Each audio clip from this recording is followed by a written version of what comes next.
As Três Idades da Vida Interior, tomo 1, primeira parte, páginas 57 a 59.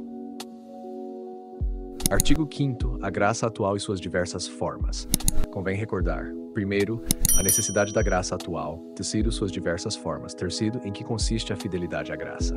Necessidade da graça atual. Mesmo na ordem natural, nenhum agente criado atua ou opera sem a cooperação de Deus, que é o primeiro motor dos corpos e dos espíritos. Nesse sentido, diz São Paulo em seu discurso no Areópago: Deus não está longe de cada um de nós, pois nele vivemos, nos movemos e somos. Atos dos Apóstolos, 18, 28. Com maior razão, na ordem sobrenatural, para realizar os atos das virtudes infusas e dos dons, precisamos de uma moção divina chamada graça atual. Esta é uma verdade de fé contra os pelagianos e semi-pelagianos, que sem essa graça não podemos nem nos dispor positivamente à conversão, nem perseverar por muito tempo no bem e, sobretudo, perseverar até a morte. Sem a graça atual, não podemos realizar o menor ato de virtude, muito menos alcançar a perfeição. Nesse sentido, Jesus disse aos seus discípulos: sem mim nada podeis fazer. E São Paulo acrescenta que no âmbito da salvação, não somos capazes, por nós mesmos, nem de um único pensamento, e que é Deus quem opera em nós tanto o querer quanto o realizar, atualizando nossa vontade sem a violentar. Ele mesmo é quem nos concede estar dispostos à graça habitual e realizar atos merituosos. Quando Deus coroa nossos méritos, coroa os seus próprios dons, como também diz São Agostinho. A Igreja repetiu isso muitas vezes nos concílios. Este é o motivo pelo qual devemos orar sempre. A necessidade da oração se fundamenta na necessidade da graça atual. Além da primeira graça que nos foi concedida sem que orássemos, uma vez que ela é o princípio mesmo da oração, é uma verdade certa que a oração é o meio normal, eficaz e universal através do qual Deus dispõe que obtenhamos todas as graças atuais das quais precisamos. É por isso que Nosso Senhor nos enfatiza com tanta frequência a necessidade da oração para conseguir a graça. Pedi e recebereis, buscai e encontrareis, batei e abrir-se-vos-á, porque todo aquele que pede recebe, o que busca encontra, e a quem bate abrir-se-lhe-á. Essa necessidade da oração para obter a graça atual é lembrada, sobretudo, quando se trata de resistir à tentação. Vigiai e orai para não entrar em tentação. O espírito está pronto, mas a carne é fraca. Mateus. Devemos reconhecer, ao orar, que Deus é o autor de todo o bem e que, consequentemente, a confiança que não se apoia na oração é presunçosa e vã.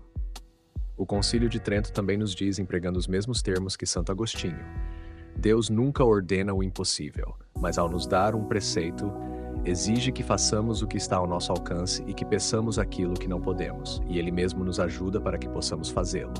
Igualmente nos ajuda com sua graça atual a rogar. Existem, portanto, graças atuais que só podemos obter através da oração.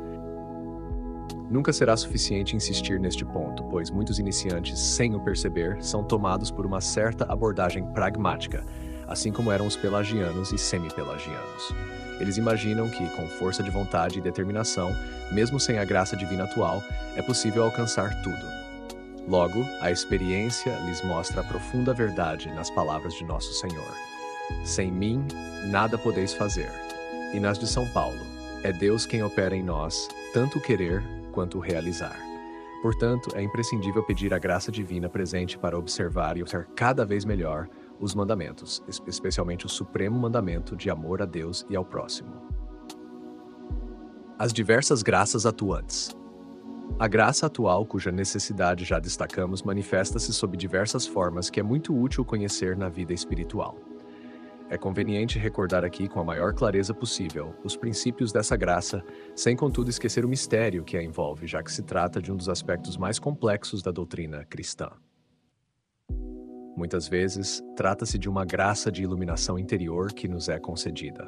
Por exemplo, ao ler na missa a epístola ou o evangelho do dia, uma luz interior nos ilumina, permitindo-nos compreender o seu conteúdo com uma nova clareza.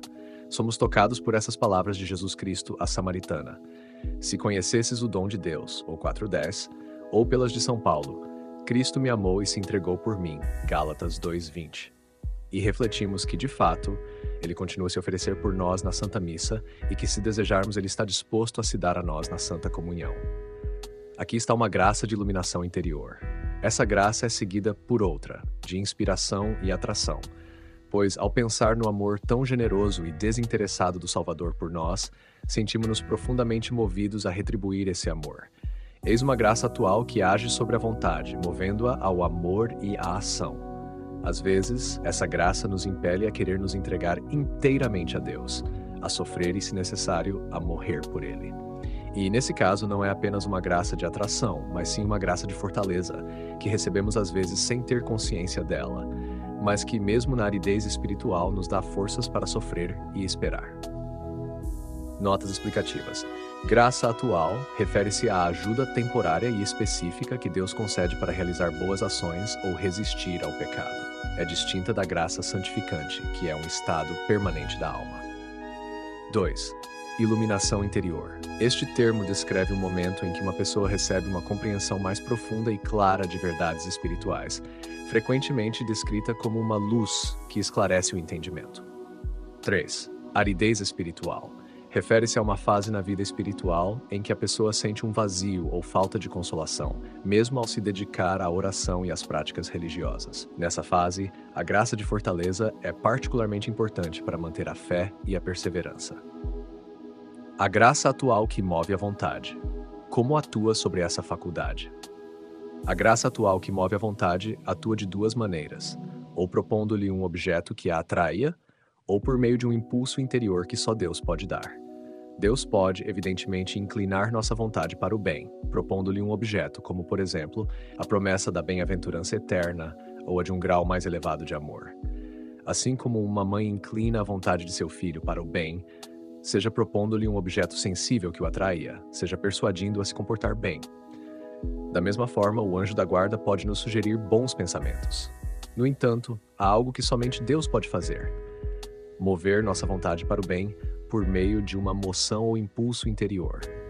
Sendo ele mais íntimo a nós do que nós mesmos, ele sustenta a existência da nossa alma e das nossas faculdades que por ele foram criadas.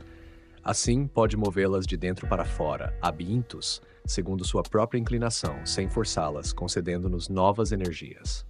Um exemplo pode nos ajudar a entender isso. Uma mãe, ao ensinar seu filho a andar, o segura pelas mãos e o ajuda, não apenas com palavras, mostrando-lhe um objeto que ele deve alcançar, mas também com ações, sustentando e levantando. O que uma mãe faz no plano corporal, Deus pode fazer no espiritual. Ele pode elevar não só nosso corpo, mas também nossa vontade para guiá-la ao bem.